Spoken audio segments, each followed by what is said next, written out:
যুগের আগে আমরা সকলে এই নিউজ পেয়েছি, এক কুলাঙ্গারের বাচ্চা আমার নবীকে নিয়ে খারাপ ভাষায় সে গালি দিয়েছে, আলেম ওলামাদেরকে নিয়ে সে কটূক্তি করেছে, আলেমদের বিরুদ্ধাচার করেছে, ওলামায়ে কেরামের শানে সে আঘাত করেছে, রাসূলের ইজ্জতের উপর আঘাত করেছে। আমরা মুসলমান তাকে কোনো বরদাস্ত করতে পারি না। কথা বলেন ঠিক কিনা? আমরা প্রশাসনের কাছে স্পষ্ট দাবি জানাচ্ছি, এই কুলাঙ্গারের বাচ্চাকে, তার বাড়ি হলো নাসিরনগর, কোন জায়গায়? এই কুলাঙ্গারকে যেন কঠিন শাস্তি দেওয়া হয়, আমরা প্রশাসনের কাছে সেই দাবি জানাচ্ছি। ভাইরা আমার, তাহলে আমরা নবীকে ভালোবাসি কিনা?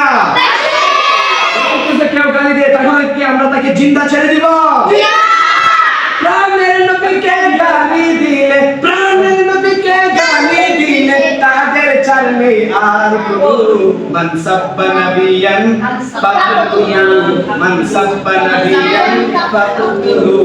যে নবীর ইজ্জত অপার অসীম, তিনি সাইয়্যিদুল মুরসালিন, রাহমাতুল লিল আলামিন, তিনি যে শাফিউল মুসলিমিন। বিশ্ব শান্তির প্রতীক তিনি, বিশ্ব শান্তির প্রতীক তিনি, মানবতার অদূরবধূর।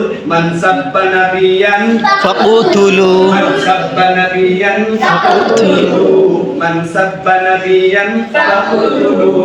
জাহিলিয়াতের যিনি দূর করেছেন, সুশাসন প্রতিষ্ঠা তিনি করেছেন, নারীদের স্বাধীনতা তিনি দিয়েছেন, সুশাসন প্রতিষ্ঠা তিনি করেছেন। কথা বলেন ঠিক কিনা? জাহিলিয়াতের যিনি দূর করেছেন, সুশাসন প্রতিষ্ঠা তিনি করেছেন, নারীদের সম্মান কে দিয়েছেন? কে দিয়েছেন? যদি আমার বোনের উপর আঘাত করতে চাই, আমার বোনের ইজ্জত নিয়ে যদি চিনিমিনি খেলতে চাই, তাহলে আমরা মুসলমান তা কখনো বরদাস্ত করতে পারি না। ঠিক কিনা?